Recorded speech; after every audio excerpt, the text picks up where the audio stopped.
Ryo, the training ducks wanted me to finish with you as not physical, not even magical, although I see you've discovered your potential in magic.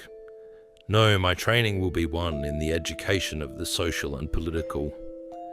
Today is only the beginning of your training. When you leave this place, I want you to begin paying close attention to the actions, words, and body language of other leaders when you meet. See, your resistance needs to be more than simply one of the sword. It must become one of the mind as well. You will become a true leader, Ryo. As you leave after these few days of training, prepare many questions for me. I will visit Morgan's Hold soon enough, and your questions will be answered. Edmund, I can see you're restless. What keeps you awake at this hour? Well, I've been having these dreams of my mother. I haven't seen her for years. I don't really know what became of her. Ryo's been having similar dreams, and we wanted to ask you about them together, but he's been too focused on your teachings to remember to ask. Do you know anything about them? Is there anything you can tell me at all? Yes. I know about your dreams. Also, don't blame Ryo. He has a massive weight on his shoulders at the moment. I will tell you all about these dreams, although I hate to ask this. You must withhold this information from Ryo until just the right time. Can I trust you to do that for me, Edmund? Yes, Malt. I'll do anything for Ryo and for my kingdom.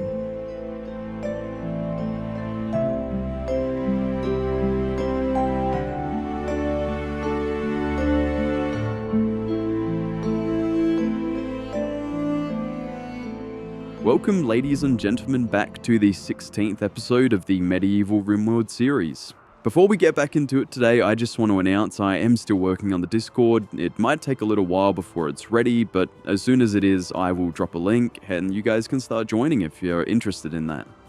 The one other thing I want to talk about real quick before we get started is there is a new mod added to the pack, Romance on the Rim. We might get to see some of that showcased in today's episode or perhaps in a later episode. I think it might have even come up in last episode where there was the crush Carson had on Nia. I think that was from that mod, and I just forgot to mention it last episode. There's a couple more mods I want to add shortly, so I'll bring those up in episodes when I add them. But getting back into it, to start off today, it looks like we have a new relationship between Nia and Mart. He's a bit older than her, but certainly still a viable couple. They would exchange looks of affection as Nia came into the kitchen for a meal while Mart reads. And before any of you comment, yes, today I will be sorting out the storage issue that you can see in the kitchen here. Next, we would have a growth moment for little Nadine, choosing to give her passions in melee because she's already a good swordsman, as well as cooking and animals, similar to her mother.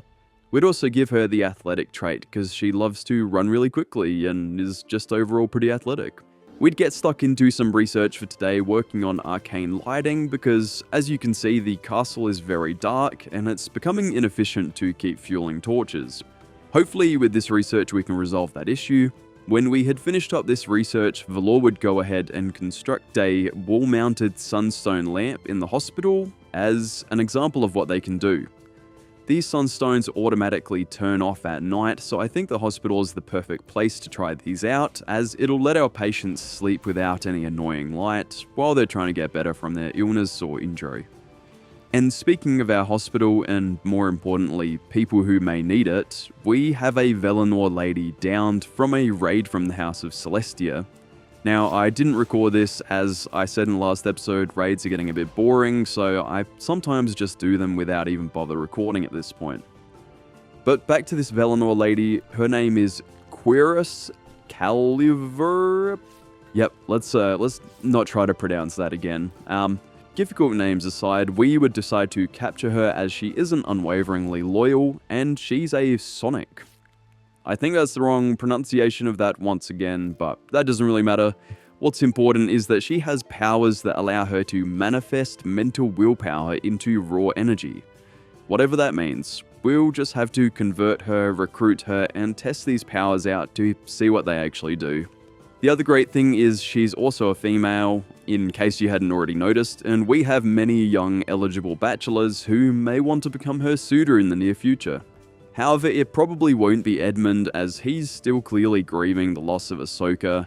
He left this little scroll and ink pot on her coffin, no doubt with some sort of heartfelt message about how much he loves her and missed her. But enough of all this sappy love talk, let's see what's going on with the colony. Oh my. What's that falling from the sky? It appears to be falling lower. It's huge.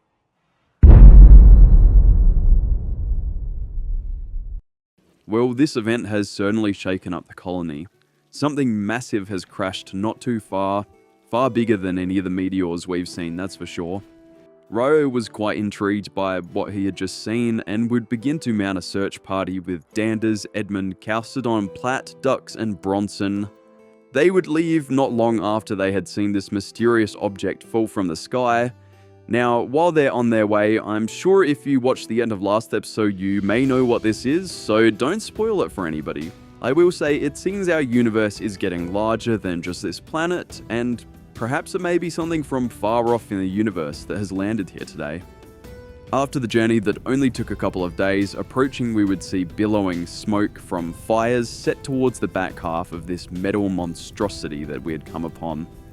Our people didn't really know what to make of this. We understand basic components and machinery, but we've seen nothing like this before.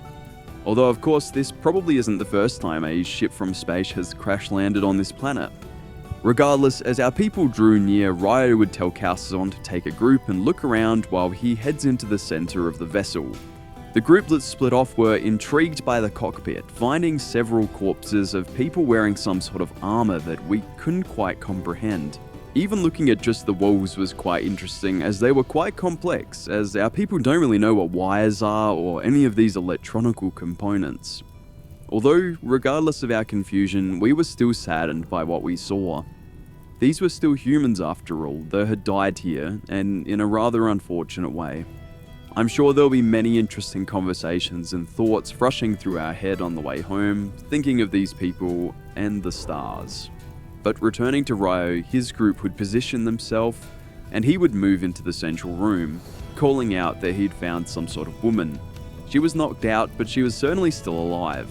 He would move her into bed, tending to her a little, trying to monitor her condition throughout the night. He really wanted to question the woman. He was quite intrigued by what this great flying vehicle was and where she and it had come from. But for now, he would watch. And then she woke, attacking him, throwing only a couple of punches before Ryo was able to knock her back down and put her back to bed once again.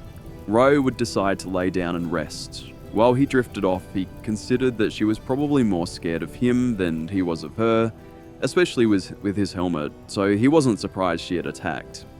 As the rain fell, our people would rest for the night, taking cover under what parts of the roof of the ship weren't destroyed in its crash. The next morning, Ryo would carry this woman out as everybody waited to leave. They would then set off back home, leaving the ship's crew unburied, as just like ships at sea, they felt that the crew should go down with their vessel. On the way back, as the strange woman awoke, she would be greeted by Ryo once again.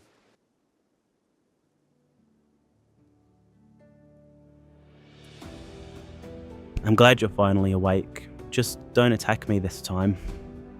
Yeah, I'm sorry about that. Your helmet scared me. Where am I exactly? I could tell you where you are, but I don't think you'd understand, seeing you come from the stars. My father used to tell me stories of people who came from the stars. He said there's planets full of machines beyond what we could comprehend out there. I never really knew if he told me the truth, but I guess you're living evidence. My name's Ryo Morgan, by the way. It's nice to meet you. I'm Lacey Herring, but most people just call me Herring. You dress like the knights of stories my father would tell me, Ryo. This planet is very strange to me. Please tell me more about it. Ryo and Herring would stay up most of the night talking. Ryo started to learn about space, and Herring began learning about magic and the medieval technology we have here. Herring had become quite close to Ryo after this night and would stay somewhat closed off to most of the others, only feeling truly comfortable around Ryo for now. When the group arrived back in Morgan's Hold a couple days later, many people would have questions for Herring, but Ryo, as their leader, would ask them to leave her alone. Now that we're back, I want to show off 2 new recruits that we got recently, Serlo and Vindor. I actually really like both of these names, so no need for suggestions. I mainly wanted to introduce them as they're going to be our first official guards of Morgan's Hold. We also purchased a warg from a travelling trader that we'd have Vindor bond with, as he's a woodsman, giving him this cool ability to bond with an animal. He also has some cool combat abilities, as he's one of the physical classes in the Rimworld of Magic mod that we're excited to try out. Up next, we would continue our research, today focusing on plate armor, which is well overdue. This is a big research project, so in the meantime we'll continue working on our castle, this time focusing on a large storage room to make sure we have plenty of space for all the items we produce or loot. A little later, when I had finished off the wooden crates, you can also see all of the rooms we're building north of it. There will be a room for Ryo as well as Nora and Valor in the castle very soon. But while our construction continues in the background, we noticed that our prisoner Calvir? Please give me a name for her in the comments. We recruited her and she was already armored up. Now, taking a quick look at her abilities, we would put some points into the Psionic Storm and Psionic Dash. Sorry, please let me know if I'm pronouncing that correctly in the comments. I had to pause there for a second to work out how to read that. I'm pretty excited to see some of these, regardless of the really strange name. These are some really cool abilities. I can't wait to send her into battle. Oh, and speaking of battle, we had sent out a small group, including our 2 new guards, to this Alpatak site that we were told about by some travelers at the end of last episode. We would move in slowly as to not rouse the demon-like creatures. Ernest from a distance would launch his spirit wolves to start taking them down. This worked out very effectively, killing most of them before we moved in. We would have Serlo and Vindor head in to make sure the last one is finished off. We wanted to keep a couple of our people back in case these 2 get knocked out by the weird Alp magic. This was also a good chance for us to give these 2 a proper test. And they passed with flying colours, taking the last one down, where we would begin to butcher these creatures for some of their interesting drops, like the parched skin and petrified screams. In the meantime, Chalcedon would check out one of the corpse piles, finding some silver as well as the bloody note for this site. It said, "To the apothecary, your potion didn't help. At all. I gave you so much silver. I hope you burn in hell. My head hurts so much, my skin is peeling, my whole family is suffering. That old wretch. I need to find out what she cursed my family with. I should have let her in. Maybe then this wouldn't have happened." It almost sounds like this strange apothecary woman cursed these people into becoming Alps. We're going to have to continue to investigate these bloody letters. When everyone had arrived back home, we would continue working on the castle, setting up a bedroom for Kiko and Chantalise.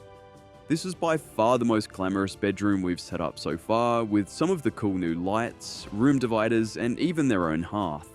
It's also great since Kiko's research room is just next door. Talk about a quick commute to work. And while on the topic of research, we would finish our current project of plate armor, sending Ryo to begin producing the first Great Helm, the signature armor of our Templar Knights. He would work all day on this, sleeping next to his anvil after finishing, while Dux, who will be getting this helmet, would come in and equip it. I must say he looks fantastic as well. I'm really looking forward to getting a real comprehensive set of armor for our entire group. A couple of days later, we would get another arcane items trader just outside our wall. This time we decided to purchase this shard of spirit extraction that will let us encapsulate a magical class within it. I suspect that this will come in handy at some point. We would also get a Golomancy spell for Dux called Living Wall, and another spell which I didn't read properly at the time. I thought it said it's for a Golomancer, but it is in fact for a Geomancer, so we'll just leave this be. Nevertheless, we will upgrade Dux's new ability all the way to max, putting a few points into his other abilities and traits, especially the Golemancer trait, which will let us raise some golems, which we'll have to try at some point. It had taken us a while to actually finally do some upgrades for him, so I was pretty excited to try these out, and I'm eagerly awaiting our next raid. Moving on, we would get started into our final bit of research for this episode, delving into the studies on steel. Yes, that's right, all the steel we've used to this point has been stolen. And just as I began trying to clean the kitchen area, I was interrupted by hearing that Nia and Mart are now engaged. This is so exciting, I'm super happy. We will have another married couple in the colony. And it seems love is truly in the air today, as Ryo is now dating Herring. Who could have seen that coming? After comparing her to a heavenly tree. I think that line might have worked on me too. But leaving all this love talk behind, we'd begin work on the castle kitchen. I was really trying to fit everything in, so it might look a little bit awkward. It's a bit tight in there. I'll probably try to rearrange this a little bit later when I can give some more time and thought to it. But it's good enough for now to start whipping up some meals. And just as we'd finish up the kitchen, we would also finish up our steel research. We will have to get a proper smelter down next episode. We're going to get some furnishings done for the rest of the episode in a few of these rooms, starting with Nora and Valor's, where I would go all out. Trying to one-up the bedroom we gave Kiko and Chantalise, their bedroom would have a lush Thrumbo rug. They already had this in their previous house, but they would also now have a warm hearth, dividers, and a little work desk. I think the two of them are really going to love it here. We were stopped for a second to acknowledge a growth moment for Nadine. She's turned 10, and at this time we would give her passions in melee and cooking, which were pretty obvious choices, as well a little bit of plants. We would also give her the beautiful trait.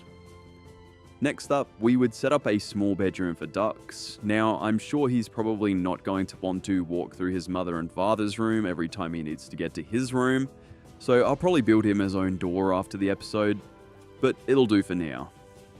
And after all this, I must say the castle is looking really good. There's still a bit of work to do, but we'll finish it off over the next couple of episodes. I have to say, I really love how this is progressing. But with that, I'm going to leave it here for this episode. I want to thank all of you for watching, as always. We're getting into a bit of the later game now. I must say, I am still having so much fun though, and I hope you all are too. But with that, I'm going to wrap it up for today. I'll see you all in the next episode. Goodbye.